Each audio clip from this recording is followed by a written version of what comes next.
What's up? Fuck your couch. Fuck your couch. The man said, hey, man, there's like mad UFC action. Are you ready to remember all the shit just that we... to give you fuckers a heads up, the next 2 fight nights, we understand one's on Wednesday and one's on Saturday and another one's later on Saturday and then they're having one on Sunday morning. We're combining the next 2 together, so just fucking relax. And no, we're not going to cover everyone on both cards because, let's face it, we don't know who the fuck they are. Yeah, it's just, I mean, you've got Fight Night for the Troops 3, which is this Wednesday. That's going to be in Fort Campbell, Kentucky. And then you have Fight Night, which is going to be held in Brazil. And once again, we're going to have a lot of fighters that just a lot of our American fans are not going to be familiar with. So, like George said, the real ones are, though. The real fans know. Yeah, the real fans. The real fans that can get on my gilly. Anyway, let's start with Fight Night 3. Fight for the Troops 3. God, they got so many fights, man. Fight Night 3. Fight for the Troops. They got 97 different names for all their cards. Ultimate Fighter 3. Sure. Fight for the Troops 3. Okay? Now, we got a lightweight fight, George. Do you know Colton Smith? We does. I just want to let you know, okay? Do you know Colton Smith? Yes. You do? You hang out with him? He's Colt 45's older brother. All right. As far as I'm concerned, he can be his older brother. Do you know Michael Chiesa? Chiesa. I could have that wrong, everybody, and so I'm sure someone will tell me that. Anyway, they're going to fight in a lightweight fight. Now, Smith is best known. Good, that is. And you know what? I know, and I'm going to take you off the hook, George, because I know you don't know either one of these guys, so I'm going to tell you a little bit about them, okay? Because that's the kind of guy I am, okay? Smith is best known for competing on and winning the Ultimate Fighter Team Carwin versus Team Nelson, okay? Which has gone down in history as the worst Ultimate Fighter to date. Yes. Now, across from the octagon, he will be facing Michael Chiesa, okay? Who has made a name for himself fighting in his hometown of Washington and winning FX inaugural The Ultimate Fighter Live. Now, both of these guys are coming off losses, but I'm going to have to go with Mike. I like Mike. You like Mike? Be like Good. Mike. I'm going with the dude named after a gun. You're going with the Colt 45? I'm going with Chiesa. I'm going with Chiesa because he got a little bit more experience in octagon. Now, moving on to the next lightweight fight. That is Jorge Masvidal. Now, you guys might have remembered this guy because over in Strikeforce, he kind of made a name for himself, and he actually had a title shot against Gilbert Melendez, and he came up short. And he's going to be fighting. This dude has 32 fights, 25 wins, and 7 losses. Yeah. So he's been around the block, and he's going to be fighting Rustam Khabilov. Would you like to repeat that one? Yeah. Khabilov. Well, you know, the guy you're going with in the first fight actually lost to Jorge Masvidal via choke. He did. And so that's the guy, and that's why I'm going with him. We're kind of rewinding, guys, because I felt like he was doing well, and I think undefeated to that point, but then he lost to a pretty formidable opponent. I like that word, formidable. Yes, you do. Jorge Masvidal, I'm going to go with, and why I'm going to go with this is because, I don't know, because the guy he's fighting only's had 1 loss in his career, George. Did you know that? And he's pretty, as Kevin would say, he's pretty well-rounded and very crafty. 4 knockouts, crafty. 5 submissions, and 7 by decision. And don't forget the famous one I say, and of late, he's been on a roll.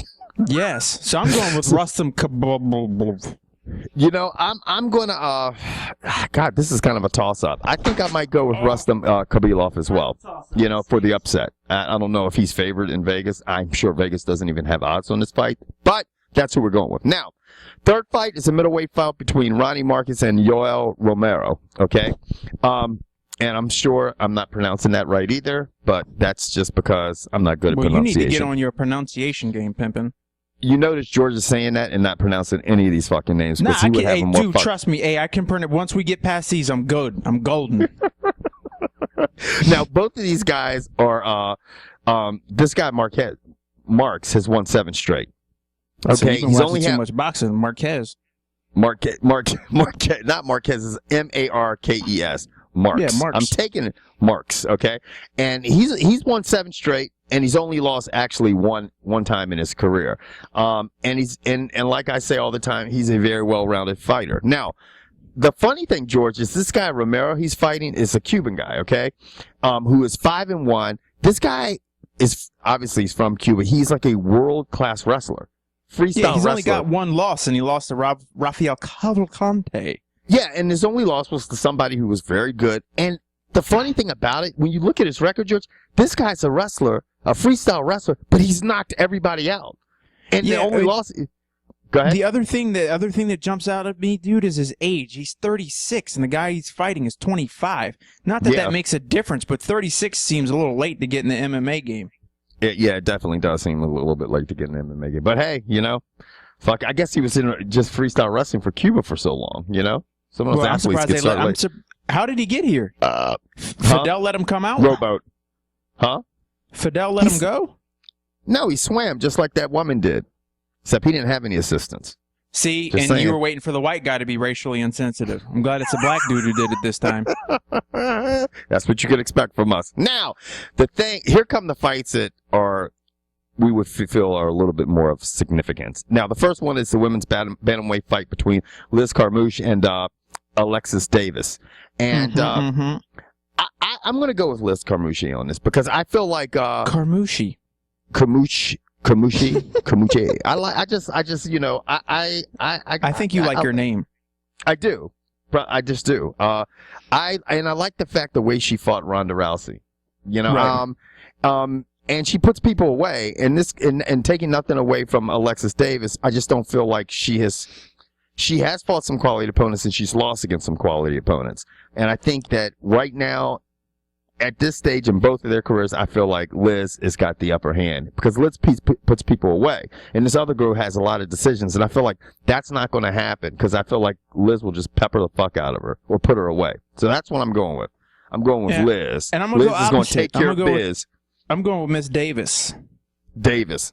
Why are you going with Davis? I don't know. I like that she's won the majority of her fights by submission. I think that Carmouche might get a little overly aggressive. She might end up catching Alexis and then following it and maybe getting caught in an armbar.